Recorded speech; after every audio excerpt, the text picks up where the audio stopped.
Hi, COVID 19, this pandemic, it has played havoc with our family life. और मैं economic havoc के बारे में तो बात कर ही नहीं रहा. The thing that I am talking about today is our relationship with the screen. With classes going online, with Zoom classes taking precedence over everything else, जितना समय एक स्क्रीन देखने में एक बच्चा लगाता है, इट हैज स्काईरॉकेटेड. चाहे डेवलपमेंटल साइकोलॉजिस्ट हों, चाहे डॉक्टर्स हों, टीचर्स हों, प्रोफेसर्स हों, पेरेंट्स हों, एक चीज़ हमेशा क्लियर रही थी: screen time has to be controlled. Now, how are we going to control screen time now? Because it appears that screen time is one of the most important things that a person has to do for development in life. Right? I'm sure you all must be thinking and going through the same phase. Now, what to do about it? And before we even think as to what to do about it, why? Why should we control screen time? There are many reasons for it. And all reasons are totally 100% scientifically backed. First thing first, there is thinning of brain cortex.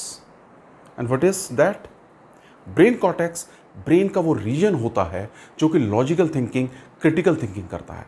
अब आप सोच सकते हैं, अगर उसका development ठीक से नहीं हो पा रहा, और ये देखा गया है प्राय उन बच्चों में जो एक दिन में 7 घंटे से ज़्यादा स्क्रीन देखते हैं. और क्या होता है? Screen emits a blue light, and that blue light plays havoc with our circadian rhythm. Circadian rhythm is हम कब सोते हैं, कब उठते हैं, हम कितने घंटे की नींद लेते हैं. और सबसे बड़ी बात क्या, जब हम रात में सोते टाइम उस ब्लू लाइट को ज़्यादा देखते हैं तो हमारे सोने का time goes for a toss. और क्या होता है? Social issues, behavioural issues. आप सोशल मीडिया में ज़्यादा जाते हैं, आपको लगता है जो स्क्रीन में हो रहा है, जो आपकी वेब सीरीज में हो रहा है, वही जिंदगी है. Your total interaction, societal interaction goes for a toss. कई केसेस में आपको साइबर बुलिंग का सामना करना पड़ता है. और आजकल attention deficit hyper activity disorders बढ़ते जा रहे हैं. क्यों? क्योंकि हम इंट्रैक्शन करना भूल गए. और सबसे बड़ी बात, अगर आप कोई भी लेटेस्ट न्यूज़पेपर उठा लेंगे तो आप एक चीज़ देखेंगे, number of kids having myopia is skyrocketing. और एक बार जब हॉस्पिटल्स नॉर्मली खुल जाएंगे और लोग एक नॉर्मल चेकअप के लिए जाने लगेंगे तो आप देखेंगे कि किस तरीके से लोगों की आंखों की रोशनी जा रही है, बच्चों की आंखों की रोशनी जा रही है. तो करें क्या? जूम क्लासेस, ऑनलाइन क्लासेस, ये तो सच्चाई है, लेकिन तब भी कुछ तो करना है. And human beings, human kind is known for that resilience. So how much is too much and what can we do about it? शायद हम ये चीज़ हमको 2 हिस्सों में सोचना जरूरी है. पहला, टीचर्स क्या करें. दूसरा, पेरेंट्स क्या करें. अगर हम टीचर्स की बात करें तो एक चीज़ जो वो कर सकते हैं वो है हैंड्स ऑन क्लासेस. मतलब अपनी क्लासेस में जो चीज़ें ऑनलाइन के बजाय ऑफलाइन भी की जा सकती है, स्टूडेंट्स के इंटरेक्शन के साथ करी जा सकती हैं, उनको करें. जैसे क्या? आप हिंदी की क्लास ले रहे हैं, there has to be a poetry session on that. आपके पास हिंदी में गद्य और पद्य दोनों होते हैं, तो क्यों नहीं आप आखिरी के 20 मिनट में छात्रों को कहते हैं कि आज आप कविता सुनाएंगे या कल की क्लास में कविता सुनाएंगे. अगर हम एक गद्य कर रहे हैं या इंग्लिश में हम एक लेसन कर रहे हैं, तो क्यों नहीं हम एक फिजिकल क्लासरूम की तरह जूम के एक कोने से आखिरी कोने तक रीडिंग करते हैं, which with each window reading out 1 paragraph. Interaction बढ़ेगा ना. जब इंटरेक्शन बढ़ेगा तो एक्टिव स्क्रीन टाइम बढ़ेगा, पैसिव स्क्रीन टाइम घटेगा.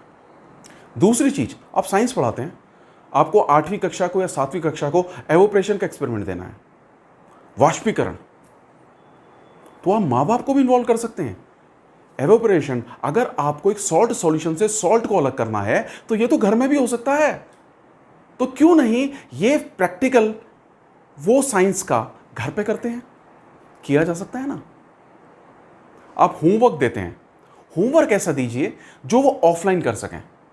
ऑफलाइन होमवर्क किया, उसका चित्र खींचा, दे टेक अ फोटोग्राफ और वर्चुअली उसको अपलोड कर दें. वो चीज की जा सकती है ना. तो हमको सारी चीजें करनी है जिसमें इन्वॉल्वमेंट बढ़े. सिर्फ वो स्क्रीन ना देखते रहें, सिर्फ टीचर का लेक्चर ना सुनते रहें. कर सकते हैं ना? I am sure we all can do that. अगर हम टीचर्स हैं तो ये चीज़ हम अपना सकते हैं, और अगर हम पेरेंट्स हैं तो हम टीचर्स का डिस्कस कर सकते हैं कि sir can we do it this way. बात तो करके देखिए, होगा, क्यों नहीं होगा। एज पेरेंट्स हम क्या कर सकते हैं? पहली चीज जो हम एज पेरेंट्स कर सकते हैं, वो सबसे जरूरी चीज है, वो ये है कि अपने दिमाग से स्ट्रेस निकाल दीजिए पहले कि स्क्रीन टाइम बढ़ रहा है। 2020 2021 नॉर्मल साल नहीं है।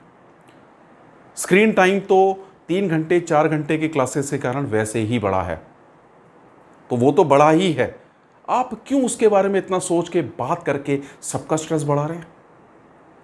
नॉर्मल हो जाइए, नॉर्मल हो जाइए। जैसे बच्चे कहते हैं ना, चिल चिल। दूसरी चीज हम क्या कर सकते हैं? क्लास के बाद हमारे बच्चे रिलैक्स कैसे करते हैं? अगर 3 घंटे 2 घंटे 4 घंटे की क्लास के बाद उनका रिलैक्सेशन का तरीका सोशल मीडिया है, उसके बाद वो आधा घंटा फेसबुक, 1 घंटा इंस्टाग्राम, आधा घंटा व्हाट्सएप, 1 घंटा नेटफ्लिक्स, 1 घंटा अमेजॉन प्राइम, 1 घंटा सोनी लिव पे लगाते हैं, तो 3 घंटे की क्लास थी, 4 घंटे का रिलैक्सेशन। स्क्रीन टाइम कितना हो गया? 7 घंटे। In the beginning we discuss something about thinning of brain cortex, भूलिएगा मत। तो उनको रिलैक्सेशन के दूसरे तरीके दीजिए ना। आप भी घर में हैं, वो भी घर में हैं, तो क्या हम बोर्ड गेम नहीं खेल सकते? Good old board games, good old games like Uno, can't be play them? या पहले जो हम खेला करते थे अपने बचपन में अंताक्षरी, क्या वो अब बच्चों के साथ नहीं खेल सकते?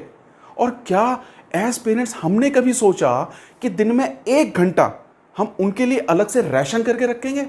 7 से 8 हम उनसे बात करेंगे, बेटा आज क्लास में क्या हुआ था, उसके बाद आप कैसे रिलैक्स किए थे, बोर्ड गेम्स में आपको ज़्यादा मज़ा आया था या जो पहले हम टीवी देखा करते थे उसमें ज़्यादा मज़ा आया था? इस तरह का समय हमने कभी दिया है? तो दीजिए ना, बहुत ज़रूरी है। तीसरी चीज़ जो हम कर सकते हैं, पैसिव स्क्रीन टाइम घटाना बहुत ज़रूरी है। So what is passive screen time? Passive screen time उसको बोलते हैं जब आप स्क्रीन देख रहे होते हैं, there is no interaction. So when there is no interaction, it's a total waste of technology. क्योंकि जब आप पैसिव देख रहे हैं स्क्रीन को, उस समय आप कुछ सीख नहीं रहे हैं, आप केवल अपनी आंखों का, अपनी भावनाओं का, अपने बिहेवियर्स का ह्रास कर रहे हैं। उसको घटाइए, लर्निंग एप्स की तरफ को जाइए। स्क्रीन में भी बहुत सारी चीजें होती हैं which is learning by doing, go for it, उसकी तरफ भेजिए ना। सबसे ज्यादा जरूरी है, be friends with your kids, be friends with the students, as teachers, as parents. Every teacher is a parent. Don't forget that. Look for signs of behavioral modification in your kids. अगर कोई behavioral issues आपको नजर आ रहे हैं, signs of anxiety, stress, depression, look for them.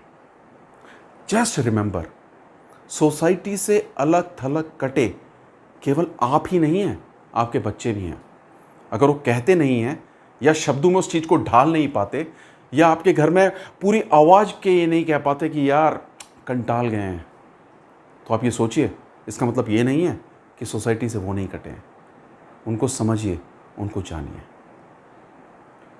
किसी भी तरह की आपको साइकोलॉजिकल काउंसलिंग की आवश्यकता हो तो आप हमारे इंट्रोडक्शन में दिए हुए एड्रेस पे, फ़ोन नंबर पे हमको कांटेक्ट कर सकते हैं। Please like, subscribe to our YouTube channel Vivek Joshi corporate trainer. See you then, all the best.